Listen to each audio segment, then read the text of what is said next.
would that be the biggest bit of advice you have then for someone, is just be really mindful of what you're stepping into, speak to other people, get a good read on it? Yeah. And it's also, I mean, it's different businesses and different agencies are going to have that management role in a different way. Like when I was managing Melbourne retail back in the day with a team of, 10, I wasn't billing. But now I've got a team of 3 and so I can bill. So it works better for me that way. But it's just about finding what works for you and making sure you're making that right decision. So now that you've stepped back into a more hands-on with clients, with candidates, tell me about your relationships, how you kind of manage those. Have you got a vibe? And I kind of get the feeling you have. But tell me a bit about how your approach is, your philosophy of that. Yeah, so I love to have like a coffee and a yap. Obviously, I'm a talker, so I want to come and meet you. And obviously, if their office isn't in Sydney, I can't do it in Melbourne, so we've got to get on Teams. But I'd prefer to be in person, and I want to talk business for 2 minutes, and then I just want to know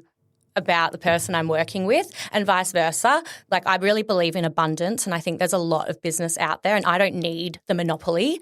I want to work with businesses that want to work with me. So I think that's how I build really strong relationships, is I build a vibe with someone and then they work with me. What's that? I'm so cringe, but that's saying people don't work with businesses, people work with people. Like, I really believe that, and that's how I build those relationships. And a lot of my candidates, like, come down to Bondi, we go get a coffee and go for a walk, and I tell them some crazy stories about my life. We'll get to that. Yeah. And some of my clients, like I've got a client who was a franchise owner back in Melbourne, and he's loose as, wild guy, right?